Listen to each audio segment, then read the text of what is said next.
For centuries, the Mediterranean world answered to one name: Rome. Its armies marched from the mist of Britain to the deserts of Syria.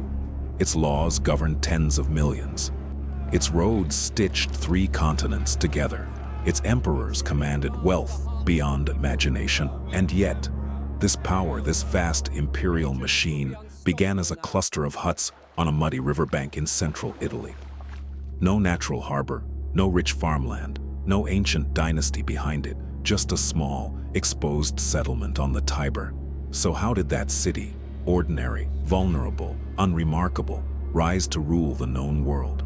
And how did something so powerful eventually begin to fracture under its own weight? This is the entire story of Rome, not just its glory, but the system it built, and the cost of building it. But before we begin, make sure to subscribe to History. Then leave a comment telling us which ancient history we should cover next. Alright, now let's journey back through time and uncover the mysteries of Rome. Rome's own legends say it was founded in 753 BC by Romulus, a child of war who killed his brother and claimed the city for himself. The myth is violent, competitive, and proud. It is also revealing. From the beginning, Rome defined itself not by peace, but by survival. In its earliest centuries, Rome was one city among many in Italy, overshadowed by older civilizations like the Etruscans and the Greeks to the south.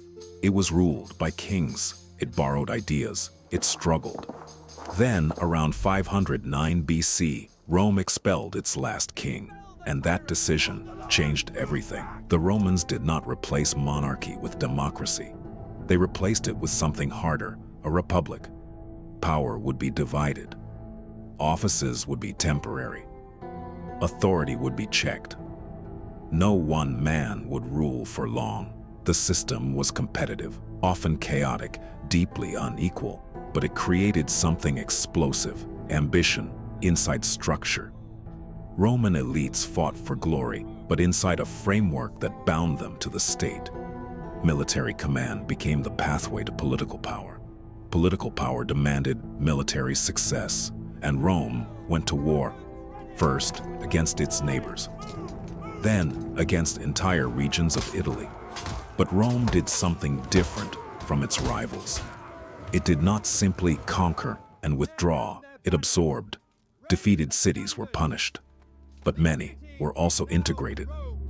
Allies were bound by treaties. Soldiers were drawn from across Italy. Roads were built to move armies quickly. Colonies secured territory.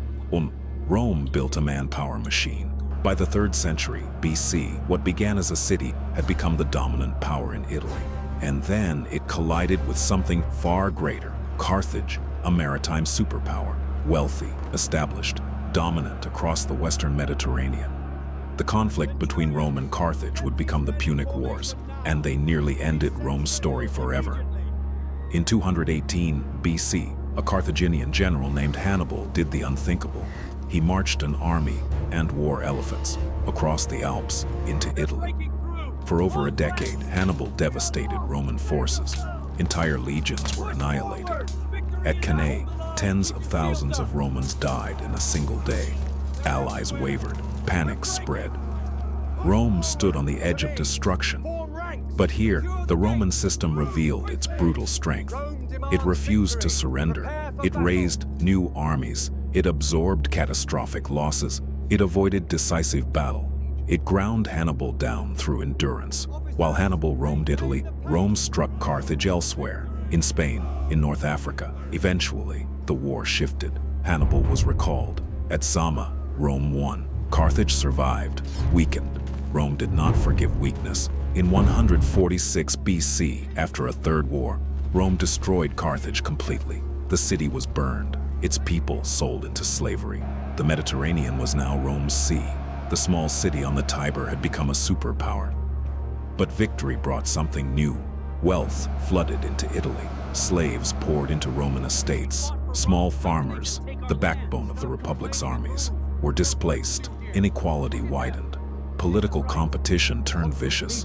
So Rome's expansion had strengthened it. Now its success began to poison it. Reformers tried to redistribute land. They were killed. Generals discovered their soldiers were loyal not to the Senate, but to them personally.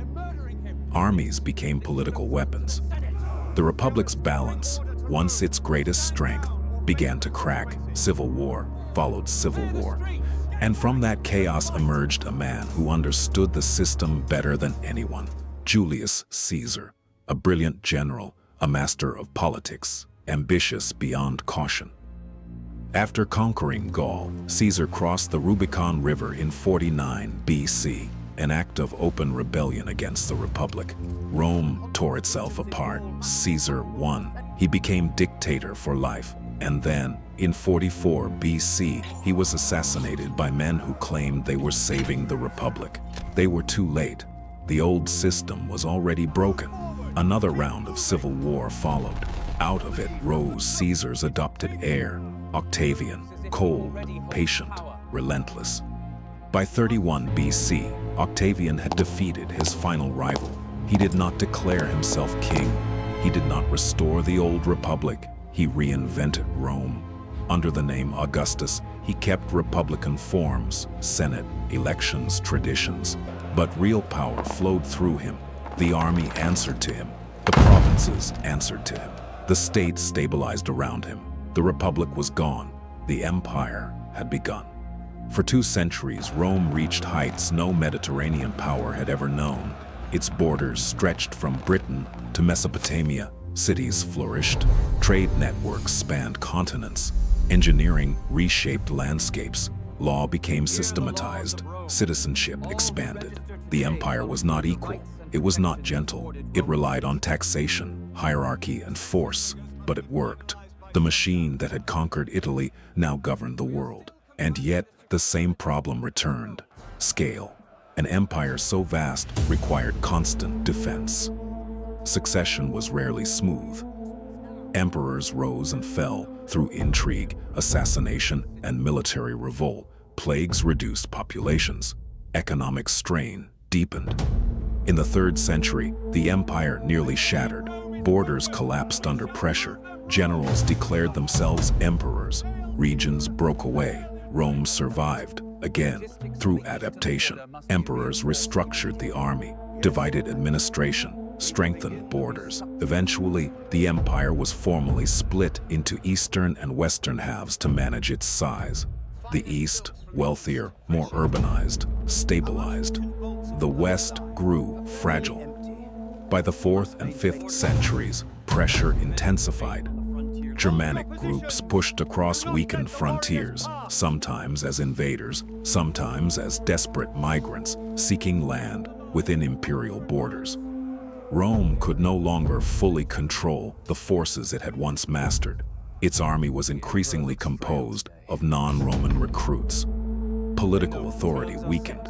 Emperors became figureheads. In 410 AD, the city of Rome itself was sacked for the first time in centuries.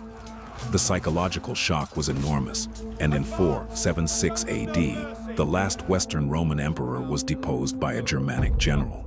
There was no dramatic explosion, no single apocalyptic moment, just a quiet transfer of power. In the West, the Roman Empire had ended, but Rome did not disappear. The Eastern Empire, what we call Byzantium, continued for another 1,000 years.